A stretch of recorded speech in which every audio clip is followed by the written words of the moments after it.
Hi guys, hope you're all well. Welcome back to ICG. Today we are whipping up one of my favourite Thai dishes. It is Pad Kra Pao. It's super tasty, super easy, and seriously one of the best comfort foods out there. Pad Kra Pao is all about that sweet, salty, spicy hit that makes you keep going back for more. If you've never tried making this at home, you're going to be very surprised how easy this really is to make. And before you know it, you're going to have the smells and taste of Thailand in your very own kitchen. So let's dive straight in, and we're going to start by making the sauce that goes with this. It's really straightforward. So here I've just got 50 millilitres of water, and to that we're going to add some oyster sauce. I like to add about a tablespoon. Again, adjust the quantities, guys, as you like, but be careful because a lot of these are really salty and it's quite easy to over salt it and you'll be chapping your lips a little bit. To that, I'm going to add some dark soy sauce, and I'm just going to add about a tablespoon of the dark and a tablespoon of the light. It's the squeezy bottle. That's it. And then a tablespoon of fish sauce. Again, you can pick these up from any supermarket now, or if you've got an Asian supermarket, hop in there, get yourself some. I think there's all different grades of how good they are. This one's a Sainsbury's one and it does me just fine. So a tablespoon of that, and then lastly, a tablespoon of sugar. So straight in there, and then just give that a little mix around just to make sure that sugar's nicely dissolved. So that, step one, done. Move that out of the way. Here I've got, well, it's actually 6 garlic cloves, but they're really small ones, so up to you. I like it garlicky. And then here I've got some chillies, and I've got a mix here of your bird's eye chillies, and I'm using 3, but then I like it, again, really spicy, and then one of your standard sort of less spicy big red chillies. So I'm going to bring in, I'm going to do it all traditionally today. I've got a pestle and mortar here. Oh, I've lost my chillies. And I'm going to chuck those straight in. If you haven't got one of these, just put it into a food processor. That's it, get that all in. And we're just going to gently start to crush that down. Be careful of your eyes, guys. I try and sort of cover it because I don't want any of those seeds in my face. And that's it, we're pretty much done there. As you can see, that's about how I like mine anyway. If you want to crush it down a little bit more, then obviously do that. But I like mine a little bit chunky. So I'm happy with that. So let's get that out of the way. Bring in our egg. It's a big part of this dish. Probably, arguably for me, my favourite part, because I don't eat a lot of eggs, but that crispy egg. And I like to make sure that the yolk is still nice and runny. I don't like to overcook the yolk because I like it dripping onto my rice and everything else. So the best way I find to do it is to separate it now, and we cook the whites first before we add the yolk. So just do as you normally would, just separate it up. There we go. And then put your yolk in there, and we will add that afterwards, after the egg starts to cook. Move that to one side. Other ingredients you're going to need is some mincemeat. I'm using pork mince. I've got 250 grams here. Again, adjust the quantities depending on how many people you're feeding. Beef mince works perfectly, as does chicken. And then lastly, all you're going to need is some basil, and you're going to need a shed load of it. Holy basil is the traditional basil to be used, or you could use Thai basil. I couldn't get either of those, so I'm just using normal basil. I think the holy basil, which is the traditional way, from what I understand, it's got more of an aniseedy taste, but I'll be honest, I like standard basil, so that's what we're going to use. So today we're going to be cooking over at the hob, so I'll see you over there, and let's get cooking.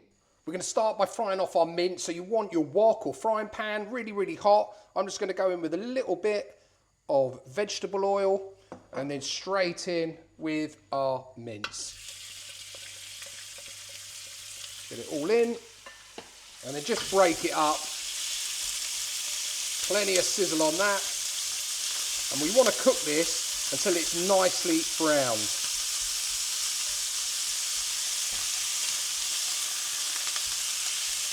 That's it, it's all starting to turn a bit now. Give it a good flick around. Lovely. And just keep that going. So that's looking pretty good to me. So what I want to do is just pull it to this side. We want to now add in our garlic and chilli mix. Before I do that, I'm just going to add a touch more oil. And then in with our mix. Get it all out, all of that goodness. Oh, look at those chilli seeds, lovely. And just give that a little stir in. We just want to cook it down slightly before we mix it all together. The smell is amazing. Absolutely delightful, that lovely smell of garlic and chilli. So aromatic. Okay, let's mix it all in now. Get it all incorporated with that pork mince. That's it. And then to that, we're going to add our sauce, so our wet ingredients. Just give that about 30 seconds or so before we add our basil.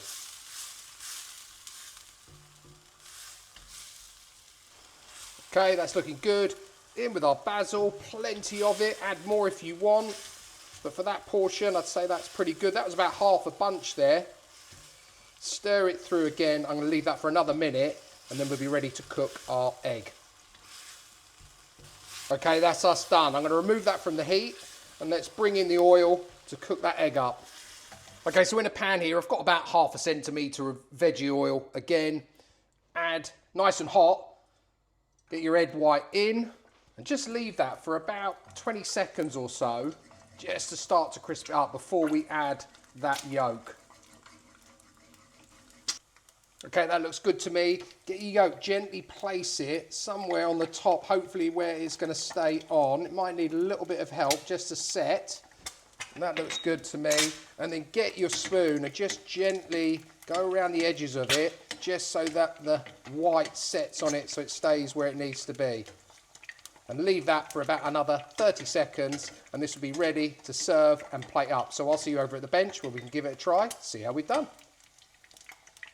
So there we have it, Pad Kra Pao, the bit of jasmine rice and a nice fried egg, which is still runny, I hope, because I've just taken the thumbnail and I'm hoping it is still runny so I can show you. And let's just check. Oh yeah, that's coming out there, look. You can see that egg, beautiful. Oh, the aromas in this kitchen are amazing. I really could probably be in Thailand. It smells that good. So I like to have a little bit of everything. So a bit of that egg, some of the rice. I'm trying to think of the best way to attack this. I probably should have got a spoon. And let's give it a try.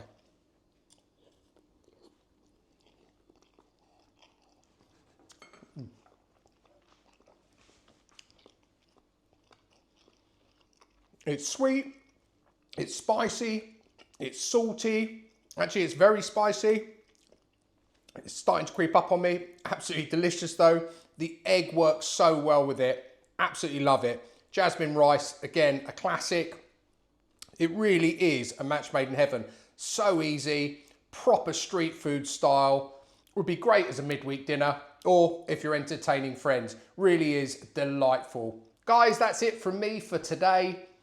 I think I'm almost on 500 subscribers, so that's my next milestone. Would really appreciate you subscribing, hitting the like, the share buttons, and comment. Let me know if you try this. Let me know if you've had it before. Let me know if you've got a variation on it. I'd love to hear from you. I'll put all of the details of today's Pad Kra Pao down below in the description as always. And all that's left for me to say is until next time, it's cooking good.